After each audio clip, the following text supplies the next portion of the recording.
Vamos a ver, siéntese de una vez, le estoy diciendo.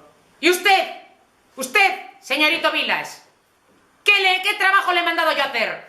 Un translation exercise. Translation exercise in English. ¿Y por qué me lo ha presentado en gallego? ¿Qué parte no he entendido?